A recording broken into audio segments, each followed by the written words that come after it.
चलो देखो जरा पहला टाइप देखते हैं, इसको बाद में देखेंगे, पहले इसको देखते हैं जरा। 2 क्वेश्चन है इसके ऊपर और मैं फिर बाद में करने के लिए दूंगा आपको, ठीक है।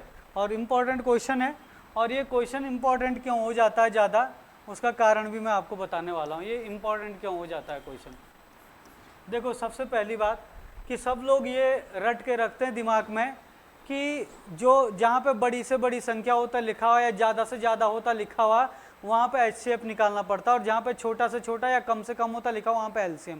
लेकिन अगर इस क्वेश्चन में देखो तो यहाँ पे समान धारिता वाले तीनों में अलग अलग रखा जाए तो तीनों की कम से कम संख्या क्या होगी। अब ये कम से कम के कारण लोग जो है LCM कर देते हैं इसका, लेकिन इस पे आपको रटना है, इस क्वेश्चन को याद रखना है कि जहाँ पे कम से कम लिख भी देगा और ये समान धारिता वाला ऐसा क्वेश्चन एक ही बनता है, उसमें LCM नहीं निकालना है, HCF निकालना है। और जगह सारे जगह जहाँ कम से कम बोलता वहाँ पे LCM और जहाँ पे ज़्यादा से ज़्यादा बोलता वहाँ HCF, लेकिन यहाँ पे थोड़ा उल्टा है। और इसी उल्टे के वजह से एग्जामिनर को भी पता है कि लोग ऐसे रट के रखते हैं, बच्चे ज़्यादातर पढ़ाते भी लोग ऐसे ही है, तो इसलिए इस क्वेश्चन को डाल देते हैं जानबूझ के। और इस क्वेश्चन को जो लोग क्या करते हैं LCM निकाल देते हैं, जबकि LCM नहीं निकलेगा, इसका HCF ही निकलेगा। और निकालना कैसे है, देखो क्या करना आपने, एक दुकानदार के पास 3 प्रकार के तेल है। तेल कितने प्रकार के, 3 प्रकार के, और कौन कौन से हैं, 120 लीटर, 150 लीटर और 135 लीटर।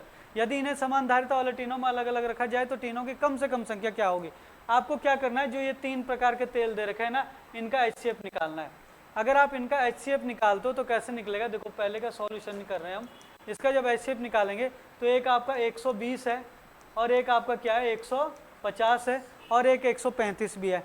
तो हमने क्या बोला था, जब 3 चीज़ों का HCF निकालते तो पहले किसी 2 का ही निकाल दो, और उनका HCF जब निकलेगा तो जो HCF होगा उसे तीसरे नंबर में भाग दो, आपका आ जाएगा।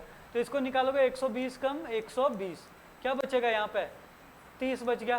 30 का भाग आप 120 में दोगे तो आपका 3 चौक 12, 4 बार पूरा जा रहा है ना, 3 चौक 12, तो कितना आ गया HCF 30 आ गया। तो इसका तो आ गया 30। अब आपने क्या करना है, इस 30 का भाग किस में देना है, जो तीसरा एक नंबर बचा 135। अब 135 में दोगे आप 30 का भाग तो 3 चौक 12, 4 बार जाएगा, 3 चौक 12, 120 नहीं जाएगा ना, पूरा पूरा नहीं गया, तो आपको उसी प्रक्रिया से बढ़ाना है इसको आगे। 5 में 5 बच गया और यहाँ बच गया 2, कितना बचा 25, सॉरी 1, 15 बच गया है ना। 15 का भाग 30 में दोगे तो 15 दूनी 30। तो आपका जो तीनों का जो आपका क्या है 120 है और 150 है और 135 है, इन तीनों का जो HCF आया है वो क्या है, HCF 30 आ गया। HCF सॉरी 30 नहीं, HCF क्या आया इनका 15। तो 15 आपका क्या आ गया HCF, क्योंकि 15 से गया फाइनल, तो इन तीनों का HCF क्या माना जाएगा, 15 माना जाएगा। जब HCF आपका आ जाएगा तो अब लास्ट में हमने क्या निकालनी है, तीनों की संख्या निकालनी है ना। तो जब भी आप तीनों की संख्या निकालोगे, देखो तीनों की संख्या निकालोगे तो तीनों की संख्या कैसे निकलेगी, देखो जरा, किसकी संख्या निकालनी है, तीनों की संख्या। तीनों की संख्या कैसे निकलेगी, जो वो संख्याएं थी ना जो हमने तेल दिए हुए थे हमारे, जिनका हमने HCF निकाला, उनको लिखना तीनों को। क्या क्या है, 120 है प्लस 150 है और 135 है, इनको जोड़ देना और इन सब में जो है जो आपका HCF आया था उसका भाग दे देना, बस इसको सॉल्व कर दो, जो आएगा वही आंसर है। और हो अलग अलग भी देना चाहोगे भाग तो भी हो जाएगा, तो भी आपका हो जाएगा। आप चाहो तो इसको ऐसे करो और चाहो तो आप इसको ऐसे भी कर सकते हो कि आप ऐसे कर दो 120/15, 150/15 और 135/15, ऐसे भी करोगे तो आप इसका भाग दे दोगे। जैसे 15 का भाग दोगे, 15 कम 15 छक 90, 15 105, 15 अट्ठे 120, 8 आ गया। 15 का भाग दोगे, 15 धाम 150, 10 आ गया। इसका भाग दोगे 15 7 135 हो गया ना, 15 7 105, 15 अट्ठे 120, 15 90 135, ये 9 आ गया। जोड़ दो इसको, कितना आ गया 29 आंसर हो जाएगा। और अगर इसको करोगे तो इनको जोड़ दो पहले सबको, अगर आप इनको जोड़ोगे तो 5 आ गया आपका, 3 5 और 3 8 9 10, 10 का 0 हासिल 1 2 3 और 1 4, 405/15। 15 का भाग दे दो इसमें, 15 का भाग दोगे तो 15 कम 15, 15 दूनी 30, क्या हो जाएगा, और 15 7 105, तो 27 आ जाएगा आंसर, है ना, ये आ गया। तो इस तरीके से करते हैं इसको। अगर आप इस क्वेश्चन को भी करोगे तो इसका भी देखो ऐसे होगा। सबसे पहला हमने 115, यहाँ पे तो 2 ही संख्याएं दे रखी है, 2 ही प्रकार के तेल हैं, तो इनका HCF निकालो। तो 115 का भाग दे दो आप किसमें, 161 में, HCF आ जाएगा आपका। तो 115 आ गया कितना 23 आ गया। तो अब हमने जो है तीनों की संख्या निकालनी है। तो तीनों की संख्या कैसे निकल जाएगी आपकी, है ना, क्या निकालना, तीनों की संख्या निकालनी है ना। तो हमने निकालनी है तीनों की संख्या। तो तीनों की संख्या कैसे निकल जाएगी भाई, आपको क्या करना है, सबसे पहले जो था 115 और दूसरा क्या है 161 और बटे में क्या है जो आपका HCF आया, HCF कितना आया 23, है ना। तो जोड़ दो इनको, 5 और 1 6, 6 और 1 7, 1 और 1 2, 276 बटे 23। अब दे दो 23 का भाग जो है 276 में दो, 23 कम 23 कितना बचेगा 4, 46 जगह 23 दूनी 46, तो कितना आ गया 12 3 हो गया इसका आंसर। समझ में, और बिल्कुल ट्रिक से करेंगे और एक ही लाइन का क्वेश्चन है। देखो 3 संख्याओं का HCF 15 है और उनका अनुपात 2:3:5 है। यदि इनमें सबसे छोटी, तो इनमें सबसे छोटी संख्या क्या होगी। अब यहाँ पे क्या करना है आपको, ये बहुत ही सिंपल सा क्वेश्चन है। एक चीज़ ध्यान रखना, जो HCF होता है ना वो हर संख्या में मौजूद होता है। HCF क्या होता है, हर संख्या में मौजूद होता है। और जो होता है अनुपात, वो अनुपात ऐसी संख्या होती है कि बड़ी संख्याओं को आपस में काट काट के या भाग दे दे के छोटा किया हुआ होता है। तो इसका मतलब अगर हम जो है संख्या मान के चलें अपने माइंड में, हम जो है संख्या मान के चलें, तो भाई संख्याएं आपकी, अगर हम पहली संख्या देखें तो पहली संख्या इस 2 में होनी चाहिए, दूसरी संख्या देखें तो दूसरी संख्या इस 3 में होनी चाहिए, और तीसरी संख्या क्या होनी चाहिए, इस 5 में होनी चाहिए, तीसरी संख्या 5 में होनी चाहिए। परंतु ये क्या है, अनुपात है। और मैंने अभी बताया था कि जो संख्याएं होती है उन संख्याओं में HCF मौजूद होता है। अगर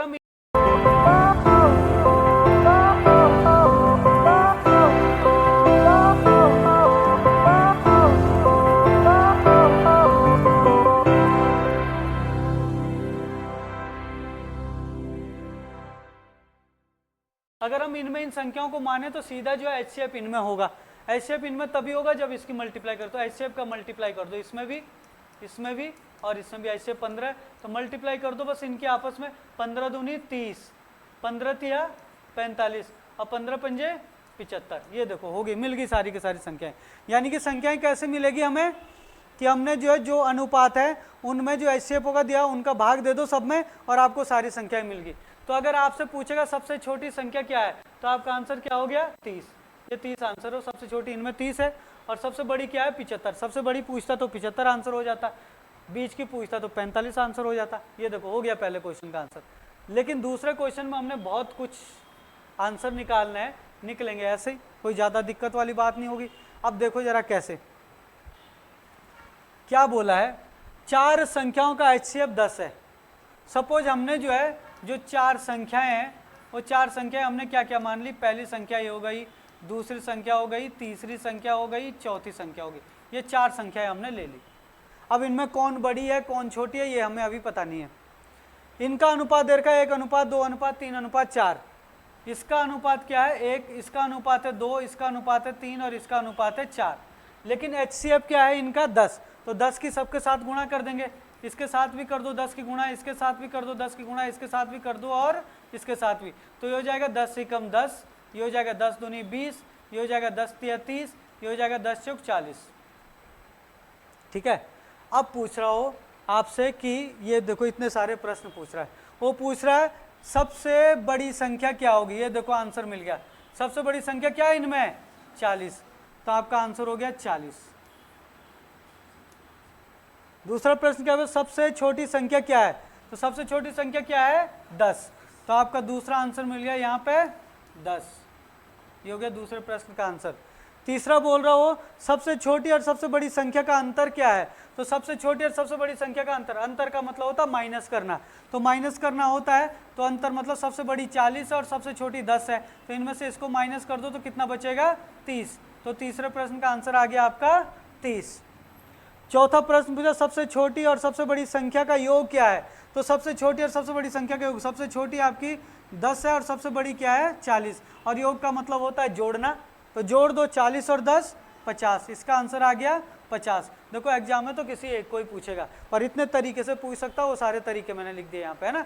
तीसरा पूछता है सबसे छोटी और सबसे बड़ी संख्या के वर्गों का अंतर क्या होगा। अब देखो सबसे बड़ी संख्या कौन सी है 40 और सबसे छोटी संख्या कितनी है 10, तो वर्ग का मतलब होता है इसका स्क्वायर और इसका भी स्क्वायर, तो वर्गों का अंतर बोल रहा है, सबसे छोटी और सबसे बड़ी संख्या के वर्गों का अंतर। वर्गों का अंतर मतलब स्क्वायर करके अंतर मतलब माइनस, तो वर्गों स्क्वायर का अंतर बोल रहा है, तो ये करना है। तो अब इसको सॉल्व करोगे आप लोग तो 40 का स्क्वायर करोगे तो 4 चौक 16 और ये जीरो के 2 जीरो हो जाएंगे, 1600 हो जाएगा। 40 का स्क्वायर क्या हो जाएगा 1600। आप अलग से भी कर सकते हो 40 गुणा 40, तो 40 गुणा 40 करोगे तो 1600 आएगा। और माइनस 10 का स्क्वायर क्या हो जाएगा 10 दाम 100, तो इसके माइनस करो तो कितना हो जाएगा आंसर, क्या हो जाएगा 1500।